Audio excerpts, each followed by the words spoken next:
அலி ரலியல்லாஹு அன்ஹு ஒரு நாள் வீடு திரும்பிய போது ஃபாத்திமா ரலியல்லாஹு அன்ஹா தான் நூற்ற துணியை கொடுத்து அதை சந்தையில் விற்று அதில் கிடைக்கும் பணத்தில் ஹசன் ஹுசைன் ரலியல்லாஹு அன்ஹு ஆகியோருக்கு உணவு வாங்கி வர வேண்டும் என்று அலி ரலியல்லாஹு அன்ஹுவிடம் கேட்டார்கள்.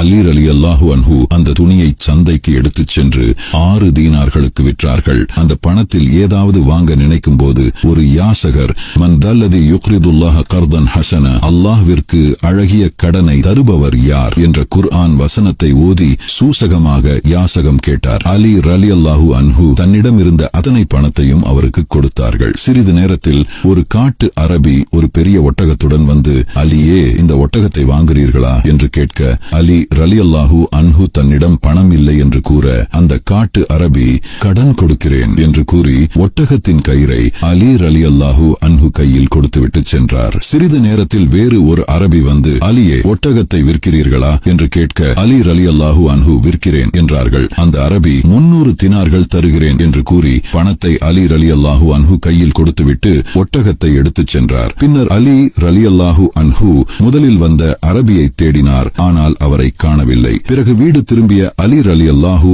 அன்ஹு அவர்கள் நபி ஸல்லல்லாஹு அலைஹி வஸல்லம் ஃபாத்திமா ரலியல்லாஹு அன்ஹா அருகில் இருந்ததை கண்டார்கள். நபி ஸல்லல்லாஹு அலைஹி வஸல்லம் புன்னகைத்துக் கொண்டே, அலியே, ஒட்டக கதையை நீங்கள் சொல்கிறீர்களா அல்லது நான் சொல்லவா என்று கேட்க, அலி ரலியல்லாஹு அன்ஹு பணிவோடு, நீங்கள் சொல்லுங்கள் நாயகமே என்று கூறினார்கள். முதலாவதாக உம்மிடம் வந்து ஒட்டகத்தை விற்ற அரபி ஜிப்ரீல் அலைஹிஸ்ஸலாம் ஆகும். இரண்டாவதாக அந்த ஒட்டகத்தை உம்மிடமிருந்து விலைக்கு வாங்கிய அரபி இஸ்ராயில் அலைஹிஸ்ஸலாம் ஆகும். மேலும் அந்த ஒட்டகம் சுவனத்தின் ஒட்டகமாகும். அலி ரலியல்லாஹு அன்ஹு அவர்கள் 6 தினார்களை யாசகருக்கு கொடுத்ததால் அல்லாஹ் இவ்வாறு கூலி கொடுத்தான். இது உலகிலும் மறுமையிலும்.